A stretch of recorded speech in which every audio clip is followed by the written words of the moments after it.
To be clear, I am an archaeologist. I'm not an historian. And so when the combination of COVID and Hurricane Irma shut down my field site from 2017 to 2021, I was like, how can I move my research forward? And I ended up diving into a well-known collection of papers from the islands of Antigua and Barbuda. It spans the 1680s to the 1860s. It's on microfilm, it's not digitized, and the index, it's not searchable. So I thought, okay, instead of going there, I'll just go and see what I can find out, and had a very steep learning curve in how to become a historian. And so I work on the islands of Antigua Barbuda. Primarily I study something called bioprospecting. In the 18th century and 19th century, there was a lot of competition for big agricultural products to make a lot of money. And so plantations and planters were always trying to find out what was going to be the next big thing. They sent botanists. There was a lot of corporate espionage going on between different colonial powers. And the tiny island of Barbuda, which is in the Lesser Antilles. And every time I tell people I work in Barbuda, they say, do you mean Barbados? I say no. They say, do you mean Bahamas or Bermuda? I'm like, no, Barbuda. It is the sister island of Antigua, and it currently the population is about 1,500 people. It's rural, agricultural place for the most part, fishermen and farmers. And because of its land tenure system has never been put through the mill of development for tourism. So as an archaeologist, it's a really exciting place to work. We have archaic sites. We have a completely new understanding of the peopling of the Caribbean because of the work that's being done there. But we also discovered that it was used as a laboratory for every kind of agricultural experiment you could think of between about 1700 and 1850. But when I came here to use the Codrington collection on microfilm, I discovered that you had a bunch of other, that there were a bunch of other smaller pieces of different collections that were related in person. So what I wanted to show you today are a couple of different things. None of the agricultural enterprise could have taken place without the transatlantic slave trade and the enslaved labor of African peoples. And so one of the things that I wanted to share with you today is a collection of legal documents. They are indentures for land rental on the island of Dominica by the Gregg family, who owned a lot of land, and they basically rented out parcels of their land. Within those parcels, people also rented the labor, that the people who were enslaved there were attached to the land. And the thing that I find really, that I found shocking in going through these legal documents is, if you want to take a look here, you will see that not only is the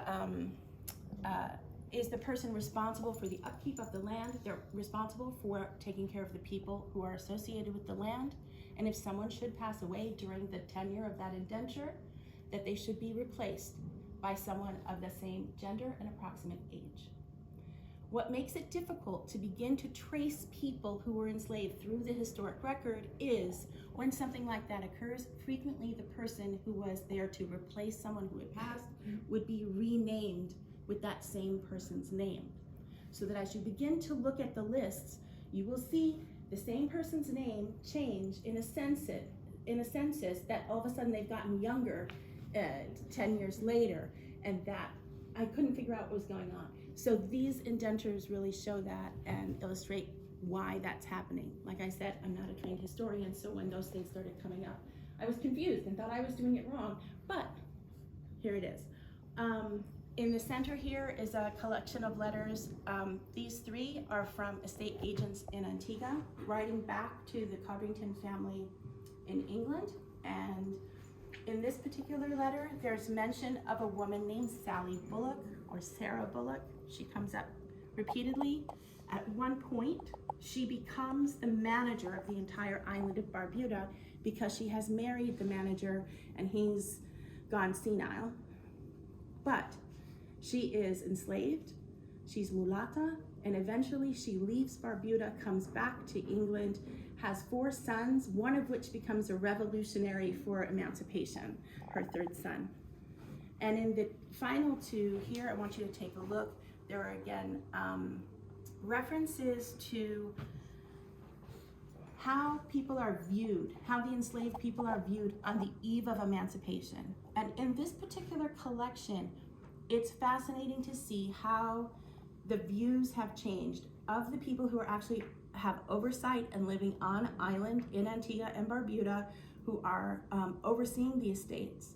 And we'll talk about the enslaved people as being the most loyal and of the best character in, say, from the 1790s to 1820s. And then when it becomes clear that emancipation is imminent, the attitude towards the enslaved changes. And all of a sudden it is, what's these ungrateful people, these insolent people, the disobedient, of terrible character, drunkards and lazy and just the complete character assassination that happens in this very short time period by the exact same people who were saying 5 years prior, these are the most wonderful people in the world. Oh, these are the most terrible people in the world.